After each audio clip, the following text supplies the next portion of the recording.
ಅವಳು ನನ್ನಕ್ಕನ್ ಸಂಸಾರ ಚೆನ್ನಾಗಿರ್ಬೇಕು ಅಂತ ನಾನು ಅಲ್ಲ, ಇದನ್ನೆಲ್ಲ ನಾನ್ ನಿನ್ ಹತ್ರ ಯಾಕೆ ಹೇಳ್ಬೇಕು? ಸರಿ, ಈಗ ನಿನ್ ಪ್ರಕಾರ ಏನು? ನನ್ನ ಅಕ್ಕ ಮನೆ ಬಿಟ್ಟು ಹೋಗೋ ಹಾಗೆ ಮಾಡಿದ್ದು ನಾನೇ ಅಲ್ವಾ? ಸರಿ, ಹಾಗೆ ಅನ್ಕೋ. ಅದಕ್ಕೂ ನನ್ಗೂ ಯಾವ ಲೇವಾದೇವಿನೂ ಇಲ್ಲ. ಹೋಗ್ಲಿ ಬಿಡು, ನಿಮ್ಮಕ್ಕಂಗ್ ಏನಾದ್ರೆ ನಾನ್ ಯಾಕೆ ತಲೆ ಕೆಡ್ಸ್ಕೋಬೇಕು? ಹಾಗಿದ್ರೆ ಸುಮ್ನಿದ್ಬಿಡು. ಹೇಗಿರಕ್ಕಾಗತ್ತೆ ಸಿಂಧು? ನೀನ್ ಮನೆ ಬಿಟ್ಟು ಹೋಗೋ ತನಕ ನಾನ್ ಸುಮ್ನಿರೋ ಮಾತೇ ಇಲ್ಲ. ನಾನು ನಿನಗ್ ಮನೆ ಬಿಟ್ಟು ಹೋಗು ಅಂತ ಹೇಳ್ತಿದ್ದೆ. ನೋಡಿದ್ರೆ ನಿಮ್ ಅಕ್ಕನೇ ಆ ಕೆಲಸ ಮಾಡ್ಬಿಟ್ಟಿದ್ದಾರೆ. ನನ್ನ ಅಕ್ಕ ಹಾಗ್ ಮನೆ ಬಿಟ್ಟು ಹೋಗೋಳೆ ಅಲ್ಲ, ಹಾಗ್ ಮಾಡಿದ್ರು. ಅದೇ ಹಾಗ್ ಮಾಡಿದ್ದೇ ನೀನು. ಮಾತಾಡೋದು ವೇಸ್ಟ್. ಸಿಂಧು, ನಿನಗ್ ಒಳ್ಳೆ ಚಾನ್ಸ್ ಸಿಕ್ಕಿದೆ, ಕಳ್ಕೋಬೇಡ. ಒಂದ್ ಕೆಲ್ಸ ಮಾಡು, ನೀನು ಭವಾನಿ ಅಕ್ಕನ್ನ ಹುಡ್ಕೋ ನೆಪದಲ್ಲಿ ಈ ಮನೆ ಬಿಟ್ಟು ಹೋಗ್ಬಿಡು. ಅವಾಗ ಕ್ಲಿಯರ್ ಆಗಿ ನೀಟಾಗಿ ಎಲ್ಲ ಸಾರ್ಟ್ ಔಟ್ ಆಗತ್ತೆ. ಹೇಗಿದೆ ಪ್ಲಾನ್? ಯಾಕ್ ಸಿಂಧು ಹಾಗ್ ನೋಡ್ತಿದ್ಯಾ? ಮದ್ವೆ ಆದ್ಮೇಲೆ ಎಲ್ಲಾ ಹುಡ್ಗಿರು ಅತ್ತೆ ಕಾಟ, ನಾದ್ನಿ ಕಾಟ, ಗಂಡನ್ ಕಾಟ ಅಂತ ಮನೆ ಬಿಟ್ಟು ಹೋಗ್ತಾರೆ. ಆದ್ರೆ ನಿನ್ನಕ್ಕ ತಂಗಿ ಕಾಟ ತಡಿಯಕ್ಕಾಗ್ದೆ ಮನೆ ಬಿಟ್ಟು ಹೋಗಿದ್ದಾರೆ. ಎಷ್ಟು ಟಾರ್ಚರ್ ಕೊಟ್ಟಿರ್ಬೇಡ ನೀನು. ನಿಮ್ಮಕ್ಕ ಏನ್ ಮಾಡಿದ್ರು ತಪ್ಪು. ಬಿಸ್ನೆಸ್ ಮಾಡೋ ಯೋಗ್ಯತೆ ಇಲ್ಲ ಅಂತ ಎಲ್ರೂ ಮುಂದೆ ಮರ್ಯಾದೆ ಹರಾಜಾಕ್ಬಿಟ್ಟೆ. ಈಗ ಯಾಕೆ ನಿಮ್ಮ ಅಕ್ಕನ ಮೇಲೆ ಅಷ್ಟೊಂದ್ ಕಾಳಜಿ ತೋರ್ಸೋ ನಾಟಕ ಮಾಡ್ತಿದ್ಯಾ? ನನ್ನ ಅಕ್ಕನ್ನ ನಾನು ಎಷ್ಟು ಪ್ರೀತಿಸ್ತಿದ್ದೀನಿ ಅಂತ ನಿನಗ್ ಹೇಳೋ ಅವಶ್ಯಕತೆ ನನಗಿಲ್ಲ. ಸೈಕೋ ಸೈಕೋ ಕಣೆ ನೀನು. ಮನಸ್ಸೊಳಗೆ ಬರೀ ಕೆಟ್ಟತನ ತುಂಬಿಕೊಂಡು ಹೊರಗಡೆ ನಾನ್ ದೊಡ್ಡ ತ್ಯಾಗಮಯಿ ಅಂತ ಪೋಸ್ ಕೊಡ್ತೀಯ.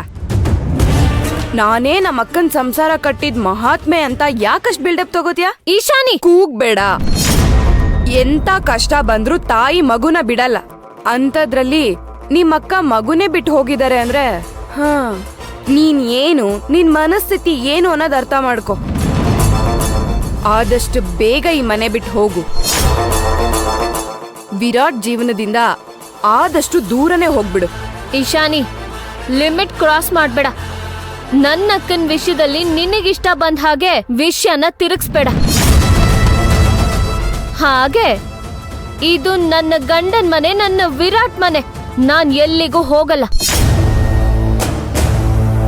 ನೀನ್ ಹೋಗ್ಲಿಲ್ಲ ಅಂದ್ರೆ ನನ್ ಹೊಟ್ಟೆಲಿರೋ ಮಗು ಎಲ್ರಿಗೂ ಸತ್ಯ ಹೇಳ್ಬಿಡತ್ತಷ್ಟೆ. ವಿರಾಟ್ ರಕ್ತ ನನ್ ಹೊಟ್ಟೆಲಿದೆ ಅಂತ ಗೊತ್ತಾದ್ರೆ ವಿರಾಟ್ ಏನ್ ಮಾಡ್ಬೋದು ಅಂತ ಯೋಚನೆ ಮಾಡು.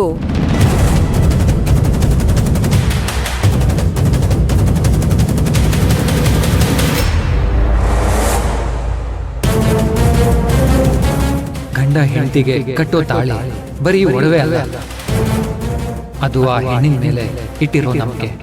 ಆ ನಂಬಿಕೆಗೆ ವಿಷ ಹಾಕಿರೋ ನಿಮ್ ಫ್ರೆಂಡಿಗೆ ಅವ್ರ ಗಂಡ ಯಾಕೆ ಕ್ಷಮಿಸ್ಬೇಕು? ಅವ್ರ ಗಂಡನ ಬದುಕಿಂದ ದೂರ ಹೋಗೋದೆ ಅವ್ರ ಗಂಡನ್ ಮಾಡೋ ಉಪಕಾರ.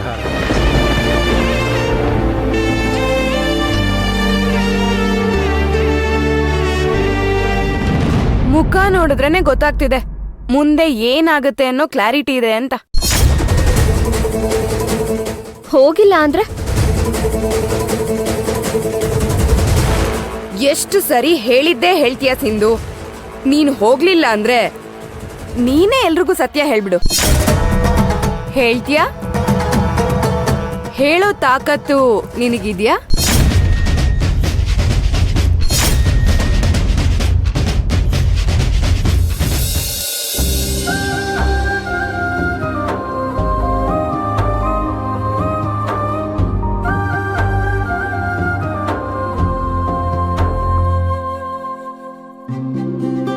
ಶರತ್, ಏನ್ ಹಾಗೆ ನೋಡ್ತಾ ಇದ್ದೀರಾ? ನಮ್ಗೆ ಹುಟ್ಟೋ ಮಗು ನಿನ್ ತರ ಮುದ್ದಾಗಿರ್ಬೇಕು. ಇಲ್ಲ ಶರತ್, ನಮ್ಗೆ ಹುಟ್ಟೋ ಮಗು ನಿಮ್ ತರನೇ ಇಷ್ಟೇ ಮುದ್ದಾಗಿರ್ಬೇಕು.